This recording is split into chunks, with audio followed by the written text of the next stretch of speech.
What if I said, not all rom-coms are chick flicks? Would you believe me? The simple fact is, not all rom-coms are chick flicks. And not all rom-coms are as sappy and cheesy as some of the more popular ones would have you believe. Sometimes, rom-coms can have a bigger plot line than just the will they won't they aspect. Sometimes, there is a main plot that follows the main character and their growth through heroic actions or misadventures.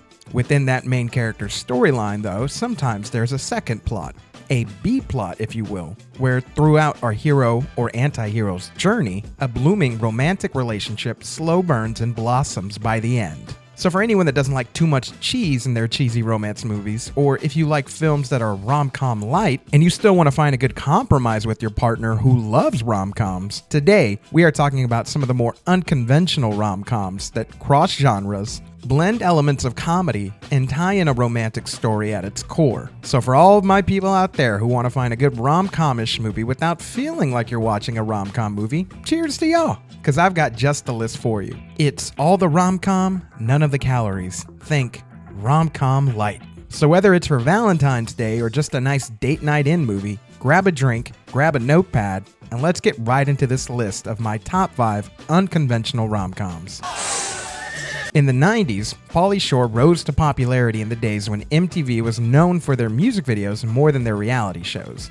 Shore was a comedian at this time, and it was while he was in his prime as a video DJ on MTV, Hollywood started knocking on his door for him to take the Weasel persona to the big screen. Most of his movies were all situational comedy films where he fumbles his way to save the day at the end. These included Jury Duty, Encino Man, and In the Army Now. But it was the movie Son-in-Law that kicked off this trend and put Shore on the forefront and center of everyone's minds who wasn't sure if he could be the leading man in a movie. Son-in-Law tells the story of a small-town girl named Becca going to college in the big city and adjusting to her new life there. When Becca decides to visit her family back home for Thanksgiving, she takes Crawl, aka Shore, with her and presents him as her new fiance to avoid having to deal with her ex. It's during this time where Shore shines through with his comedic antics sprinkled in, answering the question, how would a big city boy do in a small town setting? As opposed to most rom-coms where the characters have a meet-cute moment, or a movie where a long-term couple has a boring relationship and has some misadventure that brings them closer together, this movie instead leans on the romantic cliche of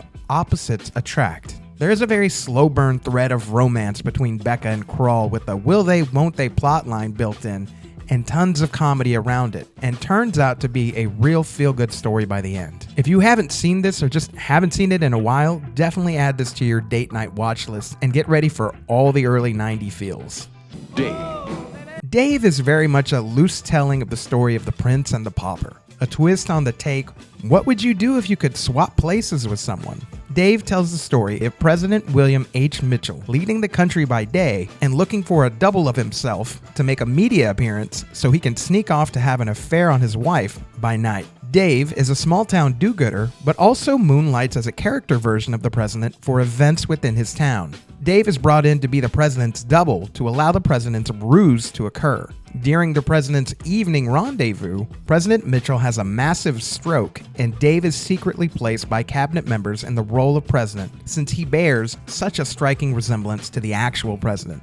Both roles are of course played by Kevin Kline, who does a great job playing dual roles and mostly one throughout the duration of this movie. While Dave struggles with all the new responsibility and tries to manage his own identity through it all, the First Lady, played by Sigourney Weaver, begins to take a fancy to Dave. Again, the romance element is a bit of a slow burn build, but because this movie takes its time to build this romance, it adds to the believability of it all. This 1993 flick went under a lot of people's radar, and Weaver and Kline have some amazing chemistry together even when their characters are feisty with one another.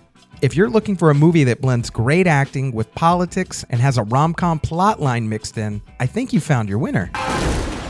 A movie that's been described as Rocky with lances is perhaps one of the last films you would think would be an unconventional rom-com, but what's a night without his fair lady? The premise of this unusual rom-com puts William Thatcher, played by Heath Ledger, in a position where he's given the chance to pass as a false nobleman so he can participate in jousting tournaments for money for him and his friends to survive. It's not without plenty of obstacles along the way and a hilarious training montage, but also very early on he meets a fair maiden, and the two have their own romantic thread that builds and also includes a fun dance number to David Bowie. This movie has the sport triumph feel-good vibe that is universal to anyone who's watched a Rocky movie or Remember the Titans. But by adding the romantic story element, it adds even more weight into really fleshing out William Thatcher's character growth. We not only want him to win every duel against elites, but we also want him to get the girl at the end of the day because he's just a relatable guy trying to win against the powers that be. We all love that story. Also, this movie really does have an all-star cast and is full of actors whose careers really took off after this movie, including the late Heath Ledger, Alan Tudyk, Mark Addy, Paul Bettany, Shannon Sossamon, and Rufus Sewell. If you're a fan of the legacy of Heath Ledger or a fan of sports movies, medieval movies, or rom-com movies, this movie does a tremendous job of blending these three worlds seamlessly together. You don't have to wait till date night to watch this one, so definitely add this to your year-round list. These next two are super highly unconventional rom-coms, so just hear me out and you can comment me later. Regarded by some to be the best movie ever made, and for most it's in their list of top 5 to 10 movies of all time, North by Northwest is a 1959 Alfred Hitchcock movie. Now I know most people only think Hitchcock did scary movies or suspense thrillers, and this one was kind of like that, but not at the same time. The movie stars Cary Grant, who, rest in peace to this guy, because he was just an incredible actor that most people nowadays have no knowledge of. The charm, the swagger, the mid-Atlantic accent, but I digress. Grant plays Roger Thornhill, an advertising agent who's mistaken for the mysterious George Kaplan, and thus he begins his misadventures of running away from spies who want to kill him and running away from the cops after being framed for murder. This sounds like a perfect rom-com, right? Well, not quite. That is until he meets Eve, played by the stunning Eva St. Marie. He went that way. I think he got off. Thank you. It's quite all right. 7 parking tickets. Oh. And what follows after their first encounter is some of the best rom-com dialogue that has yet to be replicated to this day. The moment I meet an attractive woman, I have to start pretending I've no desire to make love to her. What makes you think you have to conceal it? She might find the idea objectionable. Then again, she might not. Think how lucky I am to have been seated here. Oh, you're that type. What type? Honest. Is that a proposition? I never discuss love on an empty stomach. You've already eaten. But you haven't. While the plot is essentially a man trying to clear his name, mixed in with suspenseful action scenes like the famous plane in the field sequence, this movie is full of quick, quippy comedy one-liners that will catch you off guard. Say, do I look heavyish to you? What? I feel heavyish. Put a note on my desk in the morning. Think thin. Who's Townsend? Really? Interesting. Stop! Oh, excuse me. Stop.